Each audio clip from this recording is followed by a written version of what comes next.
It's Moppy time. Disclaimer: I've never fired a real gun in real life, nor do I care about realism or historical accuracy at all. So don't at me, okay? Don't even. I don't care. After the year we've just had, I'm sure many people have been longingly looking at revolvers recently, but my inner edgelord isn't the only reason why I love revolvers, and hopefully this video will demonstrate why I believe them to be the greatest weapon you could possibly ever have in a video game. Firstly, there are two different factors that I believe go into what makes a good gun in general. Functionality and feel, the two Fs. Functionality is like the skill that goes into using the gun and the benefits you get from using it, you know?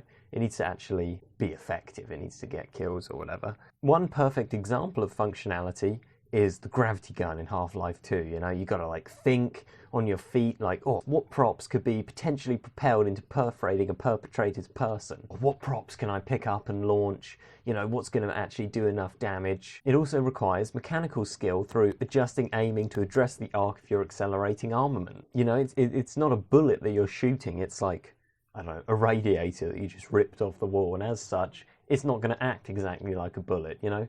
If you're going to fire an explosive barrel, you need to be like, is this going to get caught on the door frame and just blow me to smithereens?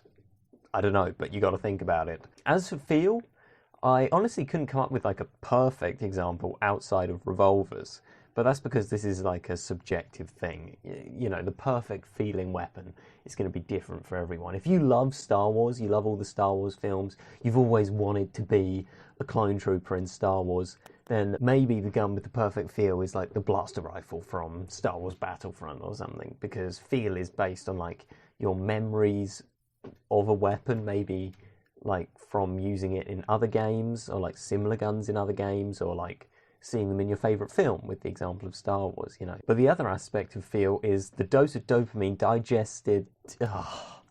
To be honest, I spent ages trying to come up with a nice long alliteration thing there, like I did with earlier. But ironically, there is no satisfying end to the dopamine sentence. Anyways, the point is, an important part of the feel of a gun is if it's satisfying to use. For example, the loose cannon in TF2, double donking, is the definitive sexual release I've been looking for my whole life. And the M99 AMR from Killing Floor 2. I mean, just looking at the bullet is satisfying enough. Look at the size of that thing. But then when you get to one-shot headshot, the toughest motherfucker in the game, it's just, oh, molto bene. So, now that I've defined the two metrics I'm going to be using to grade how good a weapon is, I'm going to go through the different aspects of a revolver and how they all get S+ ranks on both those metrics. We'll start with the ones that I have the least to say about. So, numero uno is damage. A revolver must have high damage. Of course, from like a function perspective, this is obvious. The more damage a weapon does, the more useful it will be for killing. And from a feel perspective, it might also go without saying that the fewer hits it takes to kill an enemy, the more satisfying that kill will be, with killing enemies in one hit being the most satisfying, as demonstrated by this highly scientific graph. But I would argue when it comes to revolvers, this is even more applicable, as westerns are characterized by these quick draw showdown moments. However, if you're trying to recreate this in a game and you don't get a kill with one bullet, it's really going to dampen the moment, to say the least.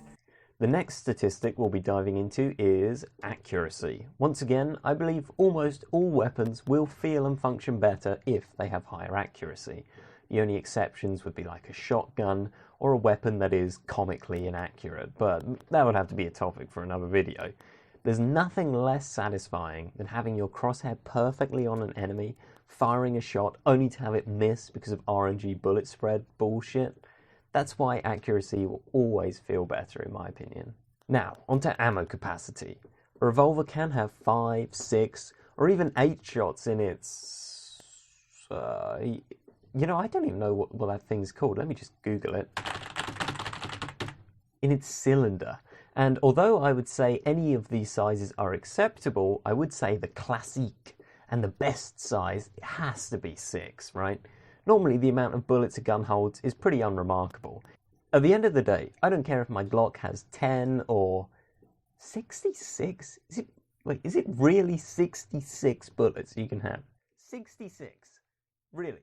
Really? 66 bullets in a pistol? Are you for real? What? Anyway, when it comes to a revolver, it really matters. Because revolvers in games should be about what I think a revolver is, what I associate with revolvers, rather than what they really are in real life. And we all know that a revolver has 6 shots, right? Everyone knows this. I don't know where we all learnt it. Maybe I learnt it from watching Dirty Harry. Or maybe I came out of the womb already knowing it. It doesn't matter. All that matters is 6 perfect little bullets in a cylinder.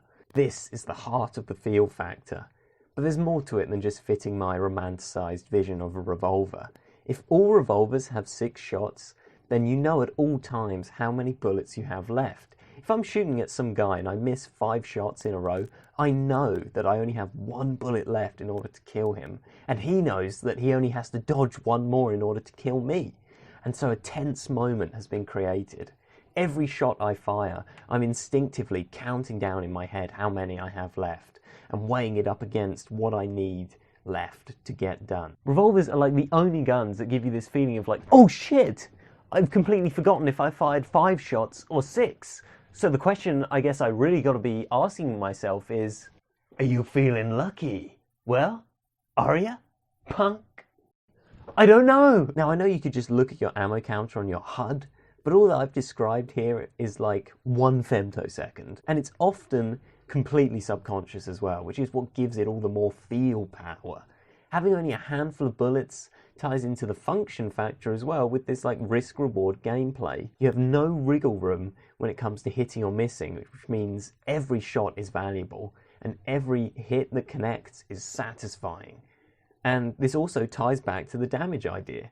You know, it's only a good risk-reward if the reward is good, and because we've already discussed that the damage has to be high, the reward's going to be good. The next stat for your consideration is reload speed. This is an interesting one, because I believe there are actually 2 options that, although being complete opposites, are equally as acceptable regardless. The first option is to have a slow reload, bullet by bullet. This reinforces the idea of each shot being precious and powerful. From a feels perspective and from a function perspective, it allows you to make the gun do even more damage and still be balanced. And it rewards accuracy more, as missing a shot will feel all the more painful when you know it's going to cost you like a second to reload that single bullet. But it's equally cool to have a super quick reload with lots of spinning and fancy tricks, because this makes you feel like a gunslinger with godlike gifts at gyrating guns, which feels great. And from a function perspective, it clearly makes your weapon better, as reload time is wasted time. The final stat I will be considering is fire rate. Much like the reload, I believe super slow or super fast are both acceptable, and it's basically for the same reason, so I'll keep this concise. Slow fire rate lends itself to making every shot count and feel more satisfying, and fast fire rate rewards you for having great accuracy and recoil control, as you can unload a lot of lead into a low-life lickety-split. The best kind of revolver is one that lets you simulate fanning the hammer by just spanning left mouse button. You know, like the Jacobs revolvers in Borderlands. So good because they all fire as fast as you can pull the trigger, right? And you can just go like bam, bam, bam, bam, bam, bam, bam, and just unload all 6 shots into a guy. Although I will say, McCree's revolver in Overwatch is also pretty cool for basically combining these 2 ideas with its primary and secondary fires. So yeah, that's basically it. If people like this video, which to be honest I doubt, because the amount of effort I put into a video seems to be inversely proportional to how well it performs, but as I was saying, if people like this, maybe I'll do a follow-up reviewing specific revolvers from various games using the metrics I've talked about here. As always, I hope you enjoyed, and goodbye.